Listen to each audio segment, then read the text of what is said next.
Bonjour, chers amis auditeurs et auditrices. C'est Hervé Choseville à l'antenne, toujours très heureux de vous retrouver pour Panorama Info, notre rendez-vous hebdomadaire. Dans mon émission du 12 décembre 2024, je ne sais pas si vous vous en souvenez encore, j'évoquais la situation en Syrie et le renversement du régime Assad qui venait de s'y produire. Si je saluais la chute d'un régime tyrannique et sanglant, vieux de plus d'un demi-siècle, je mettais aussi en garde contre toute forme d'enthousiasme excessif, du fait de la réelle nature des hommes qui venaient de s'emparer du pouvoir à Damas. Pour moi, en effet, un terroriste islamiste restera toujours un terroriste islamiste, même s'il revêt pour la circonstance un costume, voire même un costume cravate. Il s'agit là de la taqiyya, une pratique bien connue en islam. Au cas où nos auditeurs ne connaîtraient pas la taqiyya, en voici une définition sommaire. Le mot taqiyya signifie, en arabe, prudence et crainte. Ce terme désigne au sein de l'islam une pratique de précaution consistant, sous la contrainte, à dissimuler ou à nier sa foi afin d'éviter une possible persécution. Cette pratique est connue dans le monde chiite et elle est aussi autorisée dans le sunnisme. Elle possède un fondement coranique provenant notamment de la sourate 3:28, mais le mot en lui-même n'est pas mentionné dans le Coran, le mot taqiyya. Dans les années 1990, le sens du mot taqiyya semble avoir été un peu remis d'actualité. Il a quelque peu évolué dans le contexte de la montée du terrorisme islamiste et il signifie aujourd'hui, lorsqu'on l'emploie, une dissimulation de la foi dans le but de conquête. Il s'agirait alors d'une pratique utilisée par des mouvements djihadistes extrémistes tels qu'Al-Qaïda ou l'État islamique. C'est exactement ce qui s'est produit en Syrie depuis novembre-décembre 2024, où un mouvement terroriste islamiste fondamentaliste est parvenu à conquérir l'essentiel du pays, tout en présentant au monde un visage avenant et modéré, à l'instar de son chef, devenu président autoproclamé de la Syrie, Ahmed al-Shara. Dans mon émission de décembre, j'expliquais que le régime Assad n'avait pas été renversé par une soudaine et inattendue révolution populaire, mais que sa chute avait très certainement été programmée de longue date par le néo-sultan turc Erdogan et par le Qatar, qui se sont servis d'un mouvement rebelle islamiste, le Hayat Tahrir al-Sham, ce qui signifie Organisation de libération du Levant. Je rappelais que ce mouvement était issu de la fusion de différents groupes islamistes et qu'il était lié à Al-Qaïda et que son fief se situait à Idlib, une localité toute proche de la frontière turque. Pour moi, il ne faisait aucun doute que ce mouvement HTS était bel et bien islamiste, sunnite et salafiste, même si, sans doute conseillé par ses puissants commanditaires étrangers, il faisait tout ce qu'il pouvait pour se donner une apparence plus policée et plus respectable, appliquant ainsi la fameuse taqiyya. C'est pour toutes ces raisons que je vous invitais, chers auditeurs, à demeurer prudents, tant l'évolution de la situation en Syrie me paraissait imprévisible. D'autant que ce pays, ne l'oublions jamais, est une mosaïque ethnique et religieuse. J'appelais en de telles circonstances à penser en particulier aux chrétiens de Syrie, qui s'acharnent envers et contre tout à vouloir vivre et mourir sur leur terre ancestrale, et qui perpétuent une présence chrétienne remontant aux origines du christianisme. Je rappelais aussi le sort des Kurdes, ces grands oubliés de tous les traités de paix, et à qui la communauté internationale a fait tellement de promesses depuis plus d'un siècle, sans jamais les tenir. Les Kurdes, ce grand peuple privé d'État, écartelé et réprimé dans 4 pays différents. Ce sont des musulmans, mais ils ont le tort de ne pas être des Arabes et de ne pas être des Turcs non plus. Enfin, je m'inquiétais aussi pour les Alaouites, cette minorité religieuse musulmane issue du chiisme, à laquelle appartient la famille Assad, ainsi que l'élite du régime déchu. Je craignais en effet que les Alaouites n'aient à subir des représailles et des vengeances de la part des vainqueurs. Les Alaouites, qui sont-ils? Ils représentent environ 9% de la population syrienne, qui est majoritairement sunnite. Ils étaient, on l'a vu, fortement représentés au sein de l'appareil militaire et sécuritaire de l'ancien pouvoir des Assad père et fils, eux-mêmes des Alaouites. Il convient de se souvenir que beaucoup de sunnites haïssent les Alaouites et qu'ils ne les considèrent pas comme de véritables musulmans. Si une haine ancestrale remontant aux origines de l'islam existe bel et bien entre sunnites et chiites, c'est encore pire en ce qui concerne les Alaouites, eux-mêmes issus du chiisme.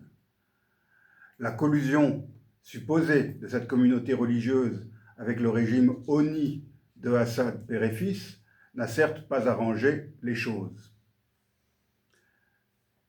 Enfin, dans cette émission de décembre, je me préoccupais aussi de l'avenir des femmes syriennes, du fait de l'appartenance du groupe qui venait de mettre à bas le régime Assad, ce groupe qui, on l'a vu, appartient à la mouvance islamiste et djihadiste.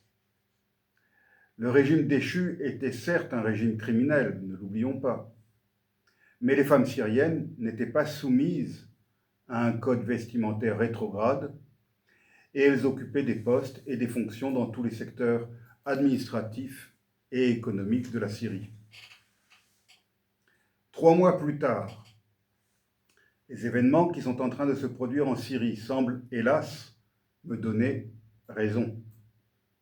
Avant de revenir sur le déroulement de ces tragiques événements, il convient de préciser que depuis le changement de régime de décembre dernier, nombre d'humiliations ont été infligées à des Syriens de confession alaouite. Des fonctionnaires ont perdu leur emploi, tandis que d'autres l'ont quitté par peur de représailles. Il convient aussi de mentionner les actes commis par d'anciens militaires du régime Assad qui auraient lancé des attaques sporadiques contre les forces du nouveau pouvoir, en particulier dans la région où les Alaouites sont presque majoritaires, c'est-à-dire la région méditerranéenne de la Syrie, au nord-ouest du pays, au nord du Liban. Je voudrais d'ailleurs rappeler qu'à l'époque du protectorat français, il avait été question, le plan doit toujours être dans les cartons de l'administration française, dans les cartons du protectorat, il avait été question, après avoir créé le Liban, qui avait été détaché de la Syrie pour en faire une sorte de pays à prédominance chrétienne, il avait été question, après le Liban donc, de créer un État alaouite au nord du Liban, entre le Liban et la Turquie, qui aurait occupé toute la façade méditerranéenne de la Syrie. Mais ce plan n'a jamais été appliqué, jusqu'au bout en tout cas. Il s'est appliqué seulement pour le Liban. Les choses sérieuses semble avoir commencé le mardi 4 mars, lorsque le quartier de Datour, à l'Attaquié, a été encerclé par les forces de sécurité du HTS, le mouvement islamiste au pouvoir depuis décembre. L'Attaquié, rappelons-le, c'est la 4e ville de Syrie. Elle compte environ 400 000 habitants, qu'on appelle en français les Latakiotes. Après la domination romaine et byzantine, cette cité fit partie, à l'époque des croisades, de la principauté d'Antioche, avant de retomber aux mains des Mamelouks, puis des Turcs de l'Empire ottoman. Pendant l'entre-deux-guerres, elle fut la capitale d'un éphémère État alawite sous mandat français, mais qui n'a jamais été détaché du reste de la Syrie. Elle doit son importance ancienne et actuelle, d'une part, au fait qu'elle possède le seul port bien protégé de la côte syrienne, et d'autre part, à la proximité de la vallée fertile de l'Oronte, ce qui a entraîné la création d'une industrie alimentaire et textile. Les hommes armés du HTS ont ensuite attaqué le quartier à l'arme lourde. Puis des combattants cagoulés y ont pénétré, tuant des habitants et en arrêtant d'autres arbitrairement. Des témoins ont rapporté à l'AFP que ces hommes armés avaient enlevé plusieurs alaouites qui ont été retrouvés morts par la suite. Parmi eux figurait Yasser Sabou, directeur de la Maison de la Culture, un organisme étatique dont le corps a été jeté devant son domicile. Mercredi 5 mars, le village de Dalié, situé dans l'arrière-pays de Banias, a été attaqué par des hélicoptères, lesquels hélicoptères larguèrent des barils explosifs et déposèrent des combattants venus de Hama et de Idlib. Ce village de Dalié est considéré par les Alaouites comme un lieu saint. On y trouve plus d'une centaine de mausolées que les salafistes voudraient bien démolir. Puis des affrontements éclatèrent jeudi 6 et vendredi 7 mars dans les villages de montagne environnant Latakié et Jablé. 30 jeunes hommes ont été tués à Mourtakié et des dizaines d'autres ont perdu la vie dans divers endroits. Des membres des forces de sécurité syriennes ont pénétré dans des villages à la recherche de jeunes hommes.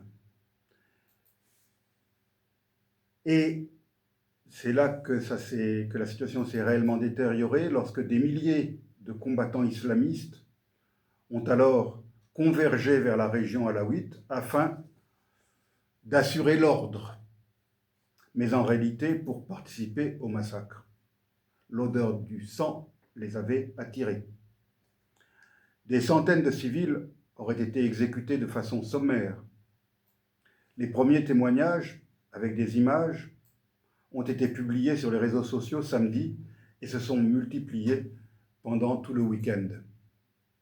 J'ai moi-même pu visionner certaines de ces vidéos insoutenables. Dans certaines vidéos, on peut voir des amas de cadavres. Dans d'autres, on peut assister à des scènes d'humiliation publique infligées à des civils alaouites par des hommes armés. On les obligeait à ramper devant ces hommes armés et ils recevaient des coups de gourdin. Et ils étaient naturellement aussi insultés de noms dégradants tels que chien ou porc. Des témoignages accablants sont en particulier parvenus de villages du secteur de Jablé. Le vendredi 7 mars, ce sont des incendies qui ont été allumés. Des témoins ont rapporté que des assaillants armés étaient arrivés et qu'ils avaient aussitôt tué des gens de sang-froid, soit en les égorgeant, soit en leur tirant dessus de manière indiscriminée. C'est ainsi que parmi les victimes de ces tueries figurent des jeunes, des femmes, des enfants et des personnes âgées. Ils nous tuent simplement parce que nous sommes alaouites, a déclaré une survivante, avant d'ajouter: Ils nous ont tués comme des insectes et ils rigolaient. Plus de 1000 personnes auraient perdu la vie depuis le début de ces événements, bien qu'il soit impossible à ce stade de déterminer le bilan exact de ces exactions, qui, hélas, ne sont pas encore terminées. L'Observatoire des droits de l'homme, OSDH, une ONG basée au Royaume-Uni et disposant d'un vaste réseau de sources d'informations en Syrie, a confirmé dimanche 9 mars des exécutions sur des bases confessionnelles ou régionales, c'est-à-dire des exécutions visant les Alaouites. Le président intérimaire Ahmad al-Shara prétend que ces exactions sont le fait d'éléments incontrôlés et les nouvelles autorités de Damas ont officiellement condamné ces violences. Ils n'avaient guère le choix s'ils tenaient à conserver leur vernis de respectabilité et surtout rester dans les bonnes grâces des bailleurs de fonds occidentaux. Pour ma part, je suis convaincu que le régime récemment instauré a fini par montrer son véritable visage. Je suis persuadé que le but réel d'Al-Shara et de son mouvement est de mettre en place une république islamique centralisée et autoritaire, dont il serait le dirigeant incontesté. Il rejette catégoriquement l'idée d'un gouvernement vraiment inclusif ou d'une quelconque autonomie régionale, et il n'a aucun respect pour les minorités.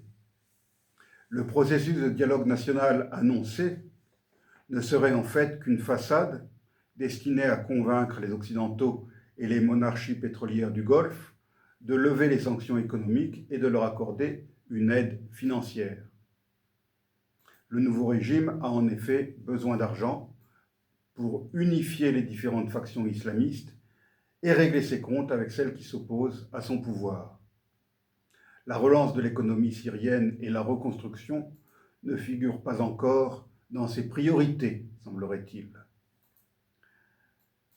La suppression en cours de la soi-disant rébellion des partisans d'Assad constitue donc l'occasion rêvée de détourner l'attention de la population qui ne voit aucune amélioration dans ses conditions de vie depuis le changement de régime. Rien de tel, en effet, que de raviver la haine ancestrale de la majorité sunnite contre les partisans du régime déchu et plus largement contre la minorité alaouite qui, comme je l'ai expliqué en début d'émission, subit une haine ancestrale de la part de la majorité sunnite. Les alaouites sont les victimes de la vengeance des islamistes après 13 ans de guerre et de plus d'un demi-siècle de répression du régime Assad à leur égard. Nous l'avons vu, ils sont également haïs en raison de leurs croyances considérées comme hérétiques. Si des minorités non musulmanes telles que les juifs ou les chrétiens peuvent être éventuellement tolérées, en revanche, les alaouites, eux, doivent être éradiqués. Je ne crois pas aux propos d'Al-Shara, prétendant que les exactions contre les alaouites soient le fait d'éléments incontrôlés. Ces propos-là, il les a tenus pour rassurer l'Occident et obtenir les aides dont il a besoin et la levée des sanctions, en particulier de la part de l'Union européenne. Je le crois d'autant moins que, alors qu'il parlait et qu'il tenait ses propos rassurants, et depuis qu'il l'a fait, certains de ses proches, dont son ministre de la Défense, ont confirmé dans des prêches tenus dans des mosquées, ils ont prodigué des encouragements à leurs hommes afin d'exterminer les hérétiques alaouites. Le bilan réel de ces massacres serait d'ailleurs bien plus élevé que celui qui a été évoqué, un peu plus d'1 millier de morts. Il s'élèverait en fait à plusieurs milliers de morts. Les victimes ne sont pas seulement des alaouites. Il faut aussi signaler le cas de familles chrétiennes entières qui ont été assassinées, et ces cas ont été documentés. Et certains responsables chrétiens de Syrie ont d'ailleurs alerté certaines personnalités politiques françaises qui se sont fait l'écho de leurs cris d'alarme dans les médias français. Dénoncer les massacres commis contre les Alaouites dans la région de Latakia, comme je le fais aujourd'hui sur ces ondes, ne signifie en aucun cas une relativisation des crimes commis par le régime Assad père et fils, qui a fait régner la terreur sur la Syrie pendant plus d'un demi-siècle. Cependant, il est grand temps que le monde cesse de faire preuve d'angélisme en feignant de croire en une révolution syrienne bon enfant, respectueuse des minorités et soucieuse d'unité et de démocratie.